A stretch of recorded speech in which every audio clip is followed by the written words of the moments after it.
Hi, this is Mac with PriceActionTradingSystem.com. Today is Friday, September the 14th. It was a pretty good trading day. We didn't have a lot of, there wasn't a lot of volume, but the movement was good. We had a nice rally early in the morning, the continuation of yesterday, and then we sold off we really sold off for most of the day, but there was a nice probably 30, 45 minute rally. They rallied to from about 61 all the way to 74, so about a 15-point move. And then, from the open till about 9:15 or so really about 45 minutes there. And then the rest of the day was just a choppy sell-off, nothing much happening. Um, I almost decided to give up after this entry right here, but I held on. There was one last entry down here late in the day that worked out pretty good too. And then that was pretty much it. So there weren't a lot of entries, but the ones that were here were really good. And hopefully you made some money today. Hopefully you got some of this rally. I probably should have just traded these couple of trades and quit and went home. But and this is the stuff here you don't want to get caught up in. The only way you can trade this little trading range is to fade the failed breakouts. It broke out the bottom and failed. You fade that. It broke out the top and failed. You fade that. And that's the only way to trade that trade. And if you try to get in there, here, or go short, if you're trying to go long here or short here, actually, if you went short here, that would have worked, but it was really risky. And of course, this little doji did allow you to get short very close to the top, so that's not a horrible setup. But the trend had been up, and so it was a little bit.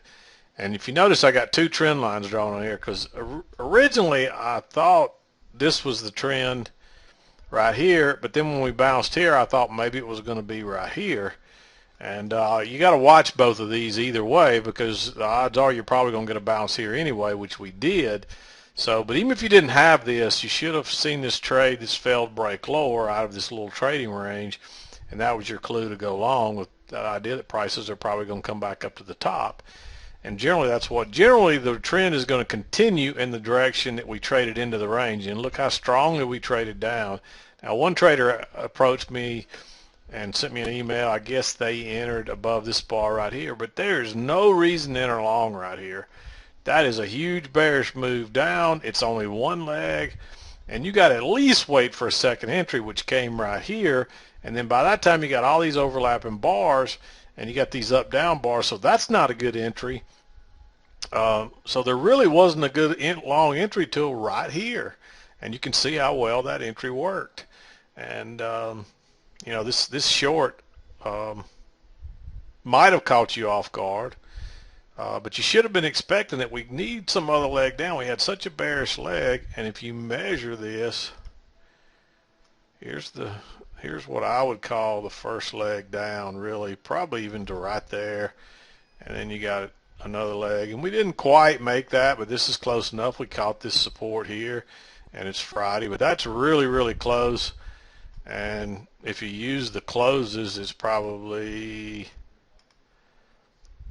a perfect measured move, and you can see that. So but anyway, this is one leg, then a correction, then another leg that had two legs in it. So so you should have been thinking that there, and that we needed another leg down, so no reason to and now that I look back, I'm confident now that this was the trend, and we broke it right here and had two legs up to a new high that overshot the channel as well.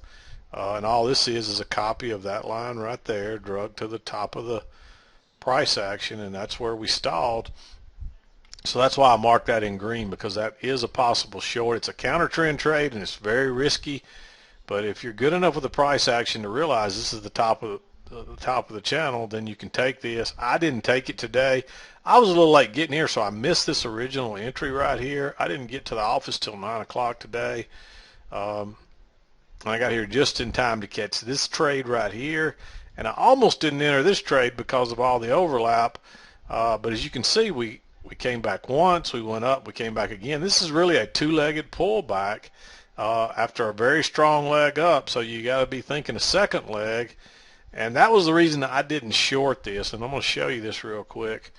And, you know, it's not always the reason you don't short a trade, but there's leg one, and then I was looking for a measured leg, and we didn't get that yet. I was looking for prices to go a little bit higher, and I was thinking that, hey, maybe this trend channel line is going to be out here, and it may actually be right there because that's where we kind of turned. Or I was thinking it might even be way over here, and then, you know, then we got to go a lot higher for this measured leg, but that probably doesn't make much sense right there. But that one does. We could have pulled back and then headed up and made one more leg up, and because a lot of times when you get an overshoot like that, you'll get a second one, but we just were so overdone there. And you got to remember that we had this trend line from yesterday, and we had a break, and then we didn't make a new low yet or a new high yet, so we were looking for that from yesterday, and that's what we did today. Was we shot up to the new high off the bigger trend from yesterday. But you know, normally we don't look at trends from the previous day. You got to be aware of them and know what's going on, but we usually try to stay with the trend from the day.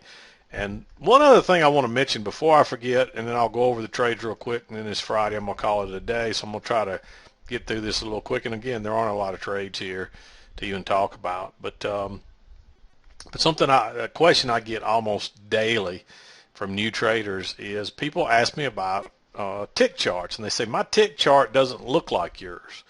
And first of all, I'm going to say this: every data provider that provides ticks may do it slightly different. And so unless you're using CQG for your data provider, which is who I use, your chart's not going to look your tick chart will not look like mine. And even if you do get it to even if you do use CQG, you're probably still not going to get it to look just like mine, because you may not, you know, ticks are based on trades.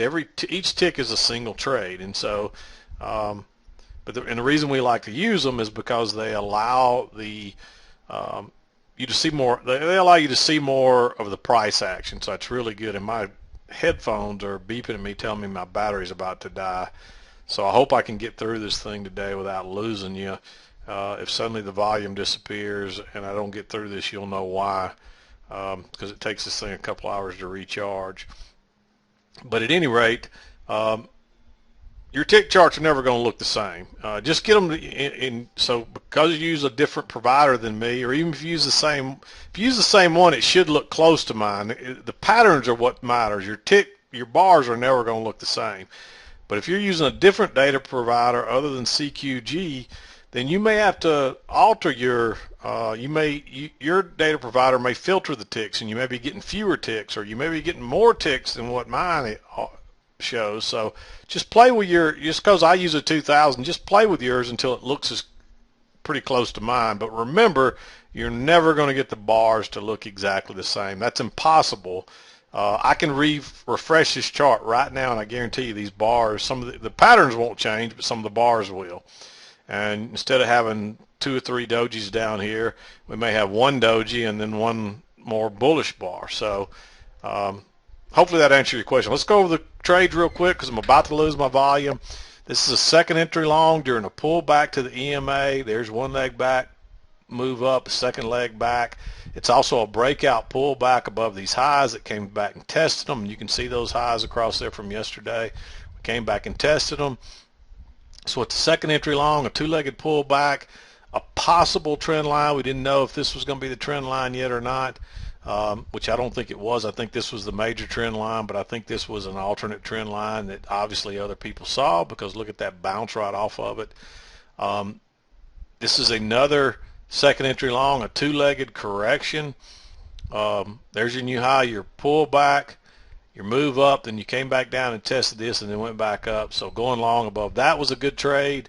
What you might, if you tried to drop your order back in the middle of this bar, you didn't make this trade, but you got to figure you're going to get a second leg. We didn't get a measured leg, but we still got a second leg, and I probably would have had this drawn like this at the time, and we did overshoot it a little bit, so that's a sign that we may sell off as well. Then the next trade, there was nothing in here If you did, again, this is the short, and you might have taken this short and you may not have. If you saw it and you took it, it was a good setup. If you didn't see it, it's risky because it's a counter trend trade when we're really moving up, and we had another big rally yesterday, so it is kind of risky.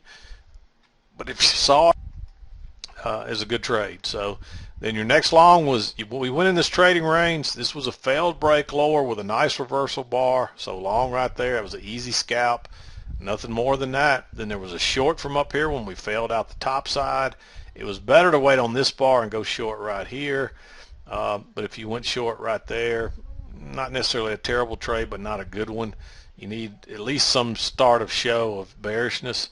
And by the time this one finished, you're too close to the low, so it's not a good trade. But we went right on through there and went down, and you should have had your trend line drawn down here, even probably before you had it up here, and you just copy and carry it up, and that would have given you an idea to look for this reversal right in here too. In other words, I drew this first, copied it, and drug it up to the high, and that's exactly where we went to. So that's one way you can find the trend line, the possible trend line on the other side. And then if you get a setup there, it gives it a little more merit. And this is a two-legged pull back to the trend line, to the EMA.